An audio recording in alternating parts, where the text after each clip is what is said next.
अस्सलाम वालेकुम dear students, मैं हूं आपका इंस्ट्रक्टर आतिफ नसीम और ये है आपका YouTube channel science made sensible.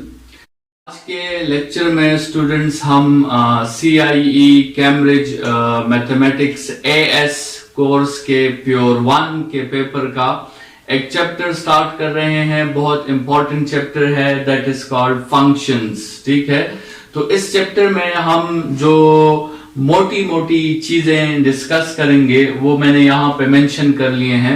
सबसे पहले हम इस चैप्टर का स्टार्ट लेंगे बाइनरी रिलेशंस का, जो कि फंक्शन का बेस है। हम डिस्कस करेंगे कि बाइनरी रिलेशंस किसे कहते हैं। जनरली बाइनरी रिलेशंस दो आइटम्स के दरमियान रिलेशन को हम बाइनरी रिलेशंस कहते हैं। फिर हम नेक्स्ट स्टेप पे फंक्शंस की तरफ जाएंगे और फंक्शंस को हम दो मुख्तलिफ डोमेन्स में डिफाइन करेंगे।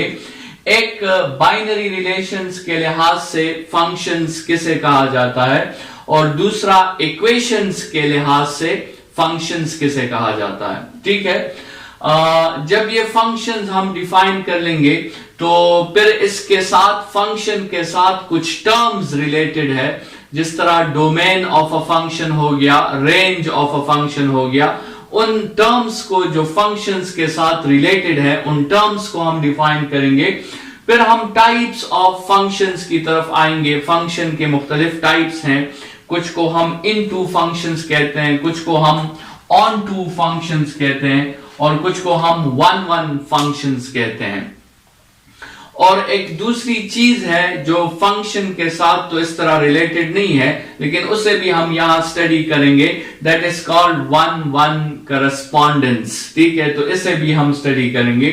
फिर हम जो है फंक्शन की कुछ और टाइप्स हैं जिनको हम इवन फंक्शन कहते हैं, ऑड फंक्शन कहते हैं, इनवर्स फंक्शन कहते हैं और कंपोजिट फंक्शन जिसे हम कहते हैं। इन टाइप्स को हम डिस्कस करेंगे। फिर फंक्शंस को और उसके इनवर्सेस को चेक करने के लिए एक दो बहुत इंपॉर्टेंट रूल्स हैं, जिसको हम the horizontal line test and the vertical line test कहते हैं। ये दोनों टेस्ट जो हैं, इसमें जो आपके साथ वर्टिकल लाइन टेस्ट है, ये इसलिए है कि हम साबित करें कि कोई फंक्शन, कोई ग्राफ वो फंक्शन है या नहीं है। और हॉरिजॉन्टल लाइन टेस्ट जो है ये इसलिए है कि क्या उस ग्राफ का इनवर्स जो होगा वो भी फंक्शन होगा या नहीं होगा। ठीक है, तो इन दोनों टेस्ट्स पे हम बात करेंगे, horizontal and vertical line test. फिर स्टूडेंट्स हम एक बहुत जबरदस्त चीज डिस्कस करेंगे कि जो आपके साथ ट्रिग्नोमेट्रिक प्रॉपर्टी है, साइन जो एक आइडेंटिटी है, ट्रिग्नोमेट्रिक रिलेशन है, साइन एक्स जिसे हम कहते हैं, उसके दो कैटेगरीज हैं। एक साइन स्मॉल एस से लिखा जाता है और दूसरा साइन कैपिटल एस से लिखा जाता है। जरा इन दोनों में डिफरेंस डिस्कस करेंगे कि स्मॉल एस का साइन वो कौन सा साइन है और कैपिटल एस का साइन वो कौन सा साइन है। इस तरह बाकी ट्रिग्नोमेट्रिक रेशियोज में भी cos x में भी एक स्मॉल c का cos है, एक कैपिटल c का cos है, तो उनमें हम डिफरेंसेस जो हैं वो डिस्कस करेंगे।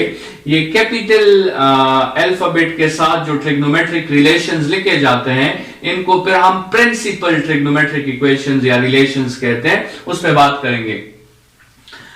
स्टूडेंट्स हम इस पे भी बात करेंगे कि कैसे हम किसी फंक्शन का इनवर्स निकाल सकते हैं और फिर हमने ये भी देखना होता है कि क्या उसका इनवर्स भी फंक्शन है या नहीं है, या उसके इनवर्स को फंक्शन बनाने के लिए हमें क्या क्या कंडीशंस जो है वो अप्लाई करने होते हैं। इस पे भी हमारी डिस्कशन होगी और ग्राफिकल एक्सप्लेनेशन जो है वो भी साथ में, जहां पर जरूरी होगा हम उसकी ग्राफिकल एक्सप्लेनेशन उस क्वेश्चन की करेंगे। ठीक है, ये जो चैप्टर्स हम डिस्कस कर रहे हैं, जैसे हमने जो कोऑर्डिनेट ज्योमेट्री हमने डिस्कस की, क्वाड्रेटिक हमने डिस्कस किए, अभी फंक्शंस हमने डिस्कस किए, इन सब चैप्टर्स में ग्राफिकल एनालिसिस का एक बहुत इंपॉर्टेंट रोल है, क्योंकि ये आपके क्वेश्चन को विजुअलाइज करने में आपकी बहुत ज्यादा हेल्प करता है। तो स्टूडेंट्स ये हमारा ब्रेकडाउन है इस चैप्टर का, और स्टार्ट करते हैं सबसे पहले बाइनरी रिलेशंस पर, और बाइनरी रिलेशंस को डिफाइन करते हैं। जिस तरह नाम से जाहिर है, binary relation is a relation between two items. वो दो आइटम्स दो नंबर्स भी हो सकते हैं, वो दो आइटम्स दो आपके साथ पर्सन्स भी हो सकते हैं, जैसे a relation between a father and a son, a relation between a brother and a brother, a relation between a husband and a wife. तो दो आइटम्स के दरमियान रिलेशन को हम बाइनरी रिलेशन कहते हैं। स्टूडेंट्स, इसको बाइनरी रिलेशन को एक्सप्लेन करने के लिए मैंने एक एग्जांपल लिया है। मैंने यहां पर दो सेट्स कंसिडर किए हैं। Set A is a set of to persons, ठीक है, जिसमें एक पर्सन का नाम जावेद है और दूसरे पर्सन का नाम असलम है, और इस सेट को मैंने जे कॉमा ए से जाहिर किया है। इस सेट में दो एलिमेंट्स हैं एंड दे आर पर्सन्स।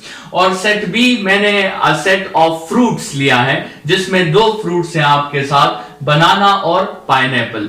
और एक पर्सन एनालिसिस करना चाहता है और उसने अपने लिए एक बाइनरी रिलेशन डिफाइन कर ली, और वो बाइनरी रिलेशन ये था कि set A likes set B, या पर्सन लाइक्स फ्रूट। अभी इस रिलेशन के मुताबिक ये पर्सन सर्वे करेगा, ये सेट ए के पास जाएगा और सेट ए के एलिमेंट से ये पूछेगा कि आपको सेट बी के कौन कौन से एलिमेंट्स पसंद हैं, ठीक है। ये एक सर्वे है, और इस सर्वे में आपके साथ मुख्तलिफ जवाबात आने की पॉसिबिलिटीज जो हैं वो मौजूद हैं। आपके साथ इस सर्वे की बहुत सी पॉसिबिलिटीज हैं, और टोटल कितनी पॉसिबिलिटीज आपके साथ होंगी? इस सर्वे की टोटल 16 पॉसिबिलिटीज आपके साथ हो सकती हैं। स्टूडेंट्स, इस पॉसिबिलिटीज को निकालने का हमारे साथ एक फॉर्मूला है, और वो फॉर्मूला है 2 पावर n, और n आपके साथ ये नंबर ऑफ एलिमेंट्स हैं जो a में भी है और b में भी है। तो असल में a और b में टोटल हमारे साथ 4 एलिमेंट्स हैं, तो 2 पावर 4 से आपके साथ 16 आंसर आता है। तो सेट ए जो है वो सेट बी के एलिमेंट्स को लाइक करेगा या नहीं लाइक करेगा, या कौन सा पर्सन कौन से फ्रूट को लाइक करेगा, ये जितने भी पॉसिबिलिटीज बनते हैं ये 16 पॉसिबिलिटीज हैं। और इस हर पॉसिबिलिटी को हम एक बाइनरी रिलेशन कहते हैं। जितनी भी पॉसिबिलिटीज आपके साथ आएंगी इस रिलेशन के मुताबिक, उन सब रिलेशंस को हम बाइनरी रिलेशंस कहेंगे। स्टूडेंट्स, उनमें से कुछ पॉसिबिलिटीज मैंने यहां पे मेंशन की है। 3 पॉसिबिलिटीज मैंने यहां पे मेंशन की है। पॉसिबिलिटी नंबर 1, जिसको हम बाइनरी रिलेशन नंबर 1 कह सकते हैं, उसको हम R1 से जाहिर करते हैं।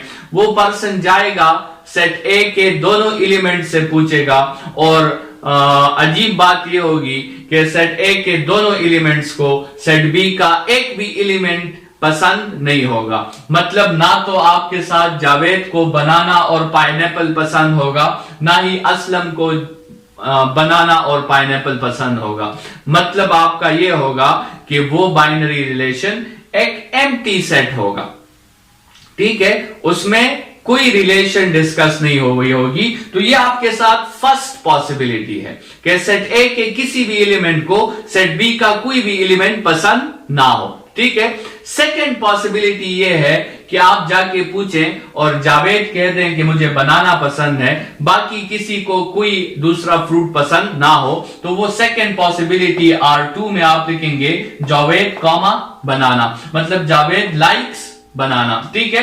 फिर थर्ड पॉसिबिलिटी ये है कि आप सेट ए के एलिमेंट से पूछें कि और आपको ये रिजल्ट मिले कि जावेद को बनाना पसंद है और साथ में असलम को भी बनाना पसंद है, ये भी एक पॉसिबिलिटी है। और सबसे जो लास्ट पॉसिबिलिटी होगी जिसको आप R16 कहोगे, वो पॉसिबिलिटी ये होगी स्टूडेंट्स कि आप जाके पूछोगे और जावेद कहेगा मुझे बनाना भी पसंद है, मुझे एप्पल भी पसंद है, और साथ में जो है असलम कहेगा कि मुझे भी बनाना पसंद है और मुझे भी पाइनएप्पल पसंद है। तो उस रिलेशन में आपके साथ 4 ऑर्डर्ड पेयर्स आएंगे। वो आपके साथ होगा JB, फिर JP, फिर AB, फिर AP। आपके साथ 16th पॉसिबिलिटी वो ये होगी। तो ये जितनी भी पॉसिबिलिटीज हमारे साथ आए हैं, इन सब पॉसिबिलिटीज को हमने लिखा है किस फॉर्म में, x, y के फॉर्म में। इसको हमने लिखा है ऑर्डर्ड पेयर के फॉर्म में, ऑर्डर्ड पेयर के फॉर्म में। स्टूडेंट्स ये बहुत जरूरी चीज है, ऑर्डर्ड पेयर मतलब पेयर का मतलब ये एक जोड़ा है, और ऑर्डर्ड का मतलब इसकी जो तरतीब है, इसकी जो अरेंजमेंट है, इसका जो ऑर्डर है वो इंपॉर्टेंट है, उसको आपने चेंज नहीं करना। मतलब ये जे बी को आपने बी जे नहीं लिखना, ठीक है। इस हर ऑर्डर में देखें आपके साथ जो first element of the ordered pair है वो सेट ए से बिलोंग करेगा, और the second element of the order pair जो है वो सेट बी से बिलोंग करेगा। और ये किस लिए ये ऑर्डर जरूरी है, ये हमारे रिलेशन के मुताबिक ये ऑर्डर बहुत जरूरी है। देखें आपके साथ पर्सन लाइक्स फ्रूट होता है, फ्रूट लाइक्स पर्सन नहीं होता।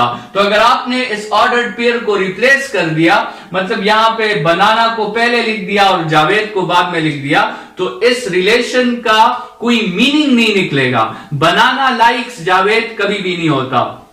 तो इस रिलेशन के मुताबिक जो उस पर्सन ने अपने लिए डिफाइन की है, आपने पर्सन को पहले लिखना है और आपने फ्रूट को बाद में लिखना है। लेकिन लेट्स सपोज एक दूसरा स्टूडेंट, एक दूसरा पर्सन एक दूसरा सर्वे निकालना चाहता है, और उसके सर्वे की स्टेटमेंट ये है कि fruit is liked by person. Fruit को फिर आपने पहले लिखना है और पर्सन को फिर आपने बाद में लिखना है। तो ये ऑर्डर्ड पेयर की जो तरतीब है, ऑर्डर्ड पेयर की जो अरेंजमेंट है, ये आपके रिलेशन के मुताबिक डिसाइड हो जाएगी, और फिर उसी डिसीजन पर आपने आगे चलना है, ठीक है। तो ऑर्डर्ड पेयर में तरतीब जरूरी है, और वो तरतीब आपको आपके रिलेशन से पता चल जाएगी। लेकिन उस तरतीब के मुताबिक जो फर्स्ट एलिमेंट होगा वो सेट ए से लिया जाएगा, और जो सेकंड एलिमेंट होगा वो सेट बी से लिया जाएगा, ठीक है, हमारे इस तरतीब के मुताबिक, क्योंकि यहां पर सेट ए पहले लिखा है और सेट बी बाद में लिखा है। स्टूडेंट्स ये जितने भी रिलेशंस हमारे साथ आए हैं, 16 रिलेशंस, इन 16 रिलेशंस में कुछ रिलेशंस आपके साथ फंक्शन है और कुछ रिलेशंस आपके साथ फंक्शन नहीं है, ठीक है। तो यहां से अभी हम फंक्शंस की तरफ जाएंगे। लेकिन अगर लेट्स सपोज आपसे कोई कह दे कि ये तो हमने एक एग्जांपल में सेट ए को पर्सन्स कंसिडर कर लिया और सेट बी को बनाना या जो है फ्रूट्स कंसिडर कर लिया, अभी जनरली जरा देखते हैं। Let's suppose set A is a set of two numbers 1 and 2, and set B is a set of two alphabets A and B, and someone asked us to find A cross B.